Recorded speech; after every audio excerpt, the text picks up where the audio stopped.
be hard. It's going to be bruising. You're going to have your ups and your downs. Or some things that have been injury prone for the longest time. On your dream. So we are. Embellishment. You have your ruffle signs. Nah, these are blessings, and I'm not going to stop them.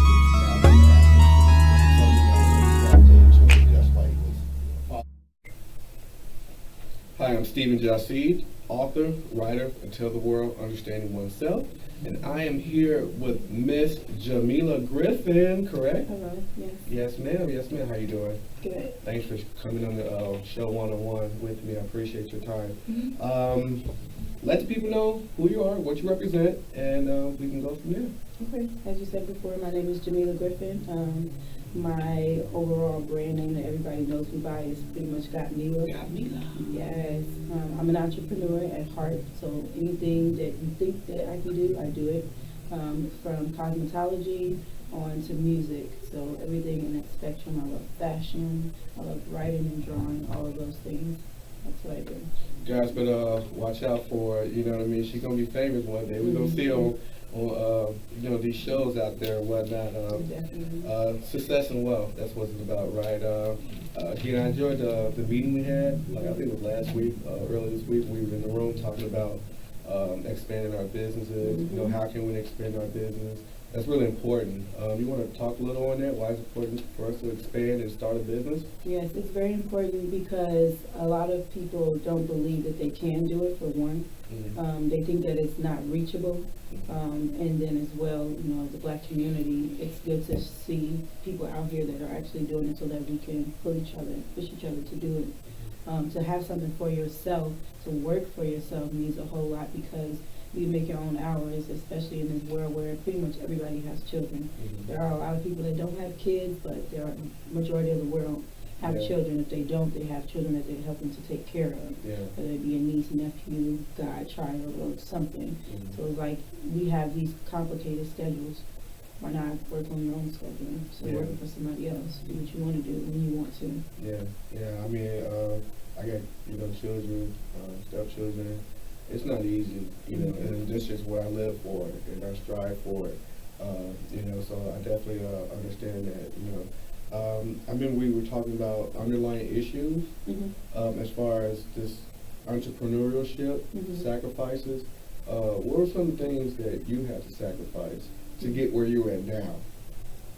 A lot of things that I sacrificed was most of my time. Mm-hmm. I sacrificed a lot of time away from family. I didn't get a chance to really do the things that I wanted to do as far as like going out, dinners, all that type of stuff. I sacrificed me, you know what I mean? Not to the point where it's like, oh, I'm in this crazy group or anything, trying to give up my soul or give somebody else's soul up. It's just I sacrificed a lot of things that I could have done, would have done, but I wasn't able to because I seen the bigger picture of it.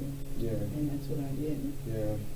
I mean, sacrifice is to me, I think sacrifice is big. When I was in the workforce in 9 to 5, I was just completely unhappy. And like I said before, when I made the sacrifice, like, you know what, I want to do something different. That scared the, excuse my language, the shit out of you. You know what I mean? Especially you just jumping in something you really just don't really know, what you're doing. But I think that's where they scare us away. They're like, oh, you can't do this. You got to have a whole lot of money when you start a business up. And when you actually research and actually really do what you want to do, you're like, that's it? Right. That's all you have to do? Right. You know what I mean? And then you just work towards that. You know what I mean? So I just think people don't understand, how easy it is to start a business. You know what I mean? Of course, you got to know what you want to do. Exactly. Of course, you got the nails, which is very successful. I love what you're doing on Instagram and stuff like that. You know what I mean? It's just certain things that we just really need to stay focused towards, especially as Black people. You know what I mean? What do you think we need to do more as far as, running on and operating a business? What do we need to understand, Support goes a long way. That's the biggest thing. If you can't support yourself or you can't support other people, there's no reason to have a business because that's what it is. Having a business is not just you being a boss. It's you understanding that you're also an employee and that you might have to put yourself in an employee's mindset. in order to be the boss. Mm-hmm. You know, you have to support other people because what I have, you may need. What you have, I may need. Mm-hmm. And if I'm not supporting you, where am I going to get my clients from? Where are my people going to go when they have, you know, somewhere that they need? And what's the purpose of sending them off somewhere else when you can all do it in-house, you know? Yeah. I definitely understand that. I remember you were saying, let your children have a voice. How is it important to let, because I mean, a lot of what I see, because a lot of parents, they're very selfish. Mm-hmm. You know, they, and I'm not saying in a negative way, but they're selfish because, you know, like you're living for your kids, and I feel like if you're really living for your kids, then you should want to have an impact on your children. Mm-hmm. You know, your children see you operating your business, which is going to motivate them Right. to do something just like that or even greater. Mm-hmm. You know, I feel that whatever we do and whatever we give out upon life, our children are going to reflect that. Mm-hmm. You know, what do you want your children, if you don't mind me asking, what do you want your children to reflect within, you know, the next, 10 years? I want them to see not so much how hard I worked, but what I did. Mm-hmm. I want them to say, okay, I can remember that she did these things, and they can say, all right, I understand why she did these things. That's what I want them to see. I want them to have their own voice and their own views on things, because even though I might think that it was a great idea, some of the choices that I made, they might say, hey, you know what, I don't think that was a great choice because this is what I was feeling at that time and I needed you. Mm-hmm. It's like, oh, okay, you know what, thinking back, you're right, I could have did this or did that. And I'm glad that you came to me at this point Mm-hmm. to let me know what the issue was. Mm-hmm. When my kids do that now, they let me know, not so much like pointing out like you're a bad mother or anything, or you're just the best mother and you never make any mistakes. It's just we have communication, and it's good that they both have open communication with me, because they get to say what they feel. Yeah. I grew up where it was just like, well, you do what I say and don't worry about the rest. Tell me about it. Yeah, me too. It was like, For what? shut up. You Exactly. Know, say, just Exactly. Yeah. So now it's like, okay, I have this voice, but I had to grow this voice into me. I had to go and pick that back up as an adult and be like, okay, well, I did have a voice and I did have so many questions back then, so let me put that back to where I am now. And then I started to be able to expand even more. And I'm like, okay, so I'm gonna give my kids their voice. I'm gonna let them do what they do. Let them, shout how they want to shout, because it's different for me. I'm just giving them the foundation. That foundation is nothing if they don't have their voice. If I don't give them that foundation, if they don't go to somebody else and try to figure life out, when I can just give it to them. Let them have their voice. Let them be opinionated. Let them ask questions and try so many different things. That's just how I feel about it. Exactly. Let your children have a voice. Like, really, I mean, I was like I said, I was raised up, don't ask questions, shut up. I don't know if that's the, I think it was passed down with slavery or something like that. You know what I mean? A lot of stuff that seemed like that, especially what our parents did, it was literally passed down. It the was. beatings. It And, was. I mean, I'm not knocking it. I understand we Right. have evolved since then, because I don't, beat my kids, and I'm sure you have a different way of parenting, so on and so forth. Well, I mean, keep it in order, of course. You know what I mean? But don't kunta beat them and stuff like that. You know what I mean? Right. What is it like on a day with Jamila? Like, what do you do when you wake up? Like, what's it like on a day with Jamila? When you try to pick a normal day, a normal day, I would love to just sleep all day. That's a normal day, but it's not. That's just in my mind. When I wake up in the morning, I wake up really early. Actually, my kids get up really early, like 5 o'clock in the morning. So I pray. I have to meditate. I have to think about what I'm doing for the day. I'm actually doing that the night before. I'm the night before type of person. Yeah. So I already have what it is in my mind that I want to do, and then I start attacking it in the morning. I start putting myself in position, telling myself how great I am, just in case I run into somebody that try to tell me that I'm not. I have to put those things in my mind in the morning, so there's no space for other people's opinions after that. There's everything that I said about me, everything that I read about me already in my mind. So when people have something to say that's great, I'll add it. It makes room for itself. It's basically like moving it out the way. But if people have anything negative to say, it's already full. Like there's nothing. It's just bouncing off and going right back to them. You know what I mean? So that's how I start my day.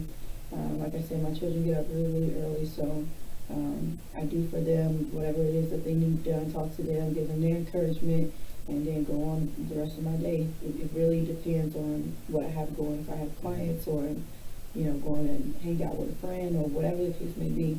But that's my morning. That's something that will never change, regardless of what else I have to do. I don't know if this is appropriate or not, or whatever.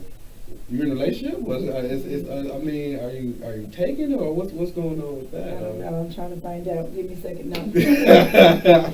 No, I'm not in a relationship. Yeah. Is that important to you or anything like that? It is. Yeah. It's important for me to be in a healthy relationship because, like I said, I give myself all of these things and then I give it to my children. I need somebody that's going to do the same thing. I need somebody that's going to build my head up. It's not a bad thing to do that. It's a great thing. Yeah. But I can't be with somebody that's not going to give me those things that I need. Because I'm subject to be this independent woman. Yes, I can do all these things for myself, but I want my man there to be there to do it for me. You know what I mean? I'm working hard because I have to work hard. If I have a man in my life that's committed and that wants to take those steps into relationship and going on to marriage, then yes, those strong women attributes that I have and things that I have built up will start to diminish and start to soften up and things like that. But I can't do that until I get there. I agree. Until you come around, you gotta be strong because I'm a strong woman. Can't be anybody, just be anybody. You heard that, guys? Men out there that's looking at the interview. So if you're interested in this queen over here, make sure you got your stuff together. Credit score, business, entrepreneurship, networking. You don't want anybody in your life. You want somebody to represent, for your kids, so on and so forth. I mean, glad you said that. That's really important. Relationship. Put God first, right? How important is that? Very important. Yeah. It's more important than breathing. Yeah. Yeah. Why is that? I mean, can you expand more on that? He gives us the breath of life. That's why. He gave us this, everything that we have, and he's the biggest supporter, regardless of what other people may think, or whoever they may praise, whatever religion they may be in. That's what I think. Have something higher than yourself that's showing you and that's revealing things to you that you can be great and showing you that you can get past all of those people that I said before, that negativity that other people try to put in your mind. God is greater than anything on earth. Yeah. That's how I feel. Totally. And I have the experience to prove it. Yeah. Yeah, experience is important. You can't talk about what you don't know, right? Man, at all. I can't talk about nobody else's experiences but mine. I've heard so many people say great things, that they've done and they've accomplished and who they give their glory to and who they think did it for them, but I can talk about mine and I can talk very passionately about mine. Yeah, you're supposed to. Oh yeah. Oh yeah. I love that. I mean, like I said, a lot of the issues we talked about a lot of pinpoints. I want to talk a little more economics. Why do you think a lot of and I'm just talking about us, when it seems like when a person wants to get ahead or wants to do something different, you got other people, bashing, the other person. But when I look at, and I'm not saying that, we're the only, group of people that I'm sure it's in every group, family, whatever. But it seems like when I'm looking around, and especially in our current state of economics where we stand at, the Hispanics is passing us up. You know what I mean? And it's literally they're literally like kind of rushing and pushing it in. How important is it us for really hurry up, try to get it, start our own business, and get into the economic race, as I call it? I don't think we should rush to do it so much. That should be like the second step, getting ourselves together first. Because if we're rushing into business and we're rushing to try to hurry up to have something, we're going to lose it because we don't understand the value of it. So that's like the second thing that needs to happen. The first thing, again, is to support each other. If you don't know how to support somebody, then you should learn. You should look it up. You should look up the word, and then you should start acting on it. That's the first thing to do. Then the second thing is to get the business and be out here and see and do your research on how other people are doing it. See what's going on, because that's the meat of it, basically. We don't really have anything. We don't know how to support each other. We don't know how to say, you know what, I'm gonna go over here and I'm gonna give me a business and I'm gonna share it with this person. Because you never supported anybody, you never had a business before, you don't know what you're doing, you're just jumping into it. A lot of the other races, this is something that's been taught to them over and over and over again. So when we see it, we're looking at it like that's a great thing, which it is. But to us, we haven't been taught that, so we don't know. We have our own vision of how things are supposed to go, which is why we hate so much with each other when we get something. Because it's like in our minds, that's not how it's supposed to go. That's not how you're supposed to get it. You're not supposed to do that. And then when I get it, I'm supposed to keep it to myself. My mom, my father, my grandmother, my aunt, my cousins, they're not supposed to come and live with me. I'm supposed to have everything for myself and live in a big house with just me and my family. Nobody else is supposed to do it. They don't understand that if there's more people that's doing it together, everybody's going to get there much faster. We've never experienced those things for the most part. Some people they do know. Some people they've been around that and they're like, okay, I've seen it, I've done it, but they just don't want to deal with it. That's fine. Everybody's like that. But we have to start doing things that we're not used to doing in order to grow. You keep doing it and it's got you nowhere, you're going to keep going nowhere. It's just going to stay like that. I'm not trying to go nowhere. I'm going somewhere. I'm going many places. And I'm taking people with me. But I'm not dragging people with me at all. I'm not forcing anybody to do anything that they don't want to do. And you got to stay out of my way because I'm moving. If you can't keep up, that's on you. That's just what it is. I like that. That's man. It's kind of like when Noah, he's building the ark. What you building the ark for? It's about to rain, about to flood. He kept telling everybody, about to rain, about to flood, about to rain, about to flood. And people didn't understand it. People don't know because it was different. Why the heck is he building this, ark? Well, now we call it a boat, And when that rain comes, they were knocking, banging, can't open it. It's at a certain, can't do it, you know what I mean? And they were lost out. Yeah, and I feel like what you just said is the same way. It is. It is. A lot of people try to say, oh, you're just before your time. I'm not before my time. I'm right in the time that I'm supposed to be in. There were a lot of people that could have been in their time. They were just given too much at that time. You have to be able to give things in pieces. Everybody can't take what you say. You can take what I'm saying. Your audience can take what I'm saying. The people that chime in can take what I say. The people that click past your videos, they can't take what I say, so they're not going to listen. And I know what to put out there, and that's what I put. I put enough for what other people can grasp on right now, and I'm only getting it because I'm connected. I'm asking, I'm seeing what people are used to and what they need. I'm doing that research.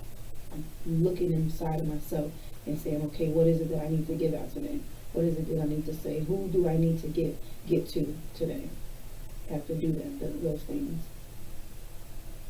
Wow, so I was just sucked there. You just literally had me sucked in. I was like, oh, I want more. That was good. I love that. Yeah, I totally agree, man. I really totally agree. There was just more things I wanted to say. I mean, but I'm just not going to hold you up. I just kind of want to keep it, short and simple. Okay. Let people know who you are. Queen, you are amazing. Thank you. Keep doing what you're doing. You got my support, and everybody. We all in the same vicinity, around here. So you guys definitely go check out Miss Jamila Griffin, Nails Salon. Upstairs, 63 Douglas Avenue, Suite 205. And if you're interested, you can stop downstairs, right? And you got Miss Tiffany Rice, who's the esthetician. She'll be opening up January 1st, 2019. And she does the facials. I got to get myself in there. And I had an amazing interview that day. When they had the interview where we all met up. Oh, man, I think we should throw something together like all the entrepreneurs within the area. Yeah, we have to. It's a need. Because they see us. We're a big inspiration to each other. So we just know the impact already for other people. They want us. Yeah. So I mean, communication, unity, working together. Stop hating on each other. You know what I mean? And when I got people that wants to, get their nails done, I literally send them your way and I give them a card. Even my assistant over here. You guys have already talked, and as I meet more people, of course. Send them your way, send them Tiffany's way. And if you guys are interested in the interview, you can stop right downstairs from these two queens, and we can set up an interview as far as, if you're operating a business, we can talk about success and wealth. I am a market trader. We can talk about some, the market. I mean, people might be uncomfortable with that, but hey, you got to know about economics in order to get ahead. You know what I mean? So Miss Mila, I love it. I love you. Thank you so much, Queen, for the interview. I appreciate it. You want to let people know and lead us out? 63 Douglas Avenue in Elgin, Suite 205. Downstairs, holler at him. Come holler at Tiffany. Come holler at anybody that is this color and any other color in this world. Let's support each other. More love, no hate. Love you guys. Love you guys. One-on-one, Stephen Jackee. Thank you. So in the end, I'm just praying that the struggle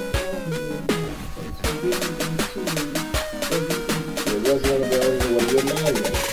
We had a bunch Coming from Chicago, you see people out all the time. So you could still see that they were in a public outfit with LGBT guys. That statement comes from Pastor Dexter. When I say my work, I just have to do it. So, when I